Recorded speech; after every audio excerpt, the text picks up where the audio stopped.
This is Scott Gibson, competitor in the 2023 RoboColumbus and his robot Belch.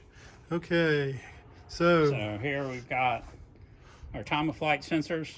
Again, I had a 3D LiDAR scanner on here, but it turns out it did very poorly in direct sunlight.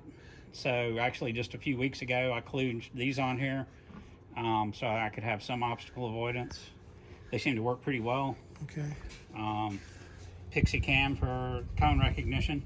That's a Pixie Cam 2, right? That's a Pixie Cam 2, that's correct. All right. And what's this guy now again? This is a 3D LiDAR. I think it was 160 by 180 grid array. But like I said, it didn't do well in direct sunlight. So it's not in use this time. I'm not even using it. Yeah, it's not even plugged in. Okay, all right. And they've been replaced by these. And I replaced it with these. Yeah. These are B.E.L.C.H yeah, these LiDARs. are the, right. B.E.L.C.H LiDAR, serial interface. So then you have the controls, which is you have a motor driver on both sides, one for each side, two motors, and the wheels are chain linked together. Raspberry Pi, and this is my kind of glue logic interface board. So basically this goes from the CAN bus into the world of the Raspberry Pi through serial. Also creates a lot of the interconnects and power supply regulation. Okay. Is that a Raspberry Pi 3 or 4? That's a 4. That's a 4. Okay.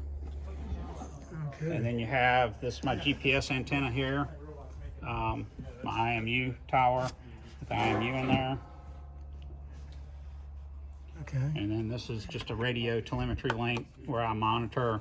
I can send commands over to it, change parameters, and then monitor its activity. Okay. How big are these wheels? About that big. About that big. About that big. Okay. I think 10 inches, 10 something inches. Okay. But they're nice and wide, and that's the only suspension that's on here is the give in the wheels. Okay. And then you have the bumper for touching the cone. Okay. Can you pick it up and let's just see what's underneath? Very clean on the bottom.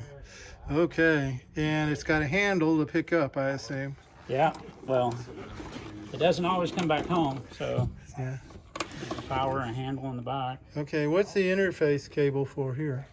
That's so I can power it on the workbench, so I don't run the batteries when I'm developing on it. Okay. So that, and I can also charge the battery through there too. Okay, very cool. Okay, well, good luck. We'll hope to see your runs later on. Okay. Bye-bye.